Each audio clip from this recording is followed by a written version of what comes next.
Commerce Secretary Howard Lutnick, you saw him in the Oval yesterday. He's been embedded in these trade talks, instrumental in them over the last month, especially with the first deal announced with the UK. Mr. Secretary, thank you very much for joining us on a busy Friday night. You heard what the New York Times reporter, commentator said, that, oh, well, the UK deal, that was just low-hanging fruit, really. Wow. I mean, can you imagine making up something more silly than that? I mean, the Biden administration didn't even talk to them.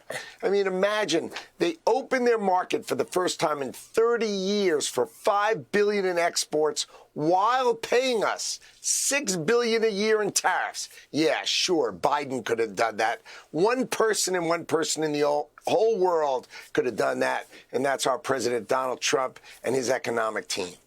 Now, the talks this weekend with China are preliminary, but the president has already floated the idea of lowering that 145% level, which he had already conceded was high and it wasn't sustainable, but down to perhaps 80. Some people were talking 50, and I know you guys have been going back and forth. Talk about that a little bit, because, of course, the Democrats are painting that as a walk back, or Trump, clearly was bitten by this whole process, so he's scaling back his ambitions. You got to be kidding me. I mean, look, I agree. 145%, as the president said. Come on. You know what that is? That's decoupling. You don't do business that way. And as you hear, of course, as the president said, the boats are just turning back around and going back. So I think the president would like to work it out with China. As he said, he'd like to de-escalate it. But look, he's not going to live with $1 trillion deficit. He's just not going to do it. So the idea is de-escalate, but let's get China trade right, and let's get trade deals with the rest of the world. Let's cut our trade deficit down. Let's grow our GDP. I think the president can grow our GDP 3%.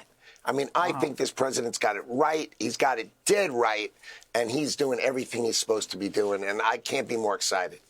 Talk about the process here, because I know you can't give us all the specifics, but President Trump is one of these guys who, like, you bring him a deal. You say, I think we got a deal with the UK, Mr. President. And he listens, right? And then he said, get me a better deal. Like, and you actually have to go back, and then you have to negotiate the better deal than the good deal that you just got. But that's kind of always working, I think, for the American people. I like that.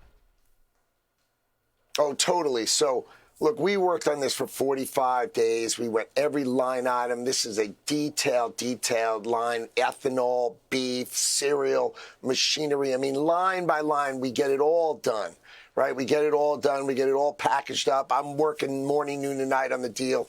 I sit down with Donald Trump. I said, OK, here's the deal. It's beautiful. It's in a bow. $4 billion worth of opening market, $6 billion of revenues. He goes, let's go over it. I can make it better. I'm like, I've done everything I can. He goes, I'm going to make it better. He picks up the phone. He calls Sturmer, and he makes the deal, and he adds $1 billion of new exports to the deal. And he says to him, come on, just wrap it up right now on the phone, and you'll be on the press conference tomorrow, and we'll say how great it is. And he just pushes the guy. I love letting the best deal maker in the world make the deal. It's the most fun for me. He added an extra $1 billion by that phone call. The man is the best deal maker I've ever seen. Well, I had a chance to see him today, and had an off-the-record conversation. But it's clear that he believes that the half-empty barges that are being reported as the worst thing ever, that's a sign this is working. That's exactly what he wanted to happen to put the squeeze on China before these talks. Am I missing something? No, absolutely not. Look, we know that they rely on our consumer and our markets. And he wants to just make sure everybody knows, they know, and we know that it's time to make the right deal. It's time to start making the right deal. And you got to put cards on the table. And you know the president, he loves to do that. He loves to let everybody know how it's going. He speaks respectfully about Xi, but he knows that they need our markets. And then he sends his team in and says, let's de-escalate, but let's de-escalate with a view that we're going to make a good deal for America. Is there a strong chance that the current tariffs will be completely paused after this weekend's talks? No, chance. No chance. No way. No way. Well, what will happen? Well, okay. So let's say they don't. Let's say they have a great meeting, and maybe a general understanding that we're going to talk again. We want to make progress, but the 145 stay in place, or is it moved down to what we heard today? No. They come down to a human level, right? To a level where we do business. There are significant tariffs. The president is going to keep significant tariffs on trade with China. That is his objective.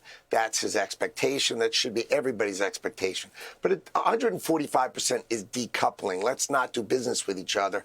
Let's bring it down to a level that he studied and he knows, right? Where did we come out with on Liberation Day? 34% is where it came out on Liberation Day. That's the studied number that Donald Trump did then. He may put it up higher, but that's kind of the idea. 34% Liberation Day, 20% for the fentanyl. If they stop doing the fentanyl, that'll come off, but we can't live with fentanyl ingredients coming to America. So I think that's the number that he published on Liberation Day, and that's the number you should look at. And somewhere around there, maybe a little higher, maybe a little lower, Donald Trump will make the deal with the Chinese to de-escalate, and then we'll go forward from there, making deals with everyone in the world.